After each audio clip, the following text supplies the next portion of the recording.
Olá, bom dia a todos. Meu nome é Marcos Antunes, professor de Biologia e Ciências do nono 6 e nono 5. Pessoal, hoje é o dia 25 de outubro e nós falaremos um pouquinho sobre a evolução. Quando nós dizemos a respeito da evolução, muitas coisas vêm à nossa cabeça, principalmente da diferença das ciências e da própria religião.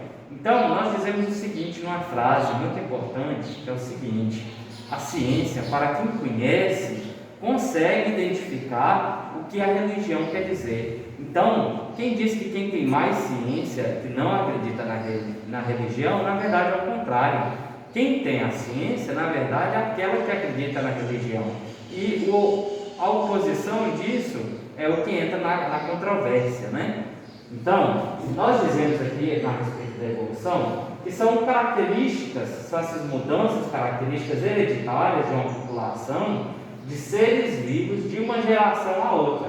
E aí nós já vimos que se contrapõe, já que é uma definição atual, já se contrapõe a algumas teorias que explicaremos aqui à frente. Na genética, que é o que analisa as características segundo as suas formas cromossômicas do DNA, principalmente, que é DNA e produção de proteínas para a evolução ocorre quando as diferenças hereditárias tornam-se mais comuns ou raras na população. Então, quando acontece a evolução, quando essas características que eram raras e elas são diferentes de uma população, elas se tornam adaptadas a estarem naqueles locais, elas passam de geração em geração, que já é a fundamentação de uma teoria clássica e tradicional até hoje, que nós explicaremos mais à frente, no próximo vídeo. Bom, a evolução se contrapõe às mais antigas citações evolutivas. A primeira, nós dizemos que é o fixismo, que é uma teoria filosófica e principalmente baseada na teoria de Aristóteles, né, aqui nos anos 600 a.C. Então, ela é uma teoria mais fundamentada na religião, onde há a criação das coisas.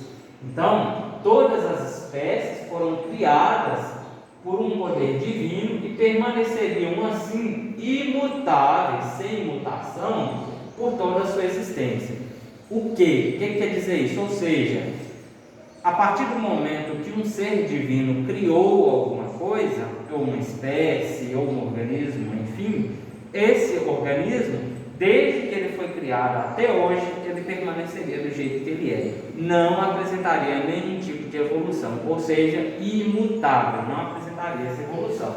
Mas nós já vimos hoje em dia que isso não é aplicável, já que temos muitos organismos que foram evoluindo a partir do longo do tempo, da cronologia da evolução dos organismos. Então nós temos aí duas teorias evolutivas que se baseiam em desmistificar essa hipótese do criacionismo ou do fixismo. Então nós temos a teoria de Lamarck e Darwin. Lamarck foi um praticante cientista e filosófico da alta sociedade francesa, principalmente no reinado francês, que propôs algumas teorias evolutivas e algumas ideias para poder explicar a evolução. Mas, de certa forma, nós não dizemos que foi uma teoria tanto evolutiva, mas sim para explicar o que os organismos se adaptam ou o ambiente proporciona a ele.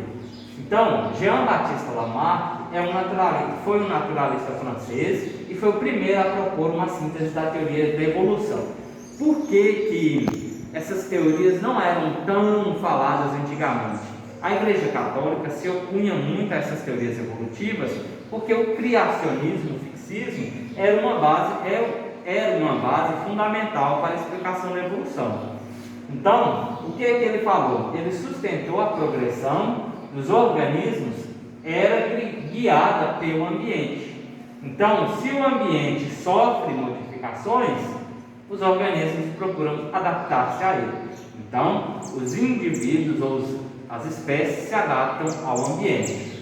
Segundo Lamarck, portanto, o princípio evolutivo estaria baseado em duas leis fundamentais que eu propus. Vamos lá, Câmara Girl. Primeira, lei do uso e desuso e a lei da transmissão dos caracteres adquiridos. O que é isso? Lei do uso e desuso.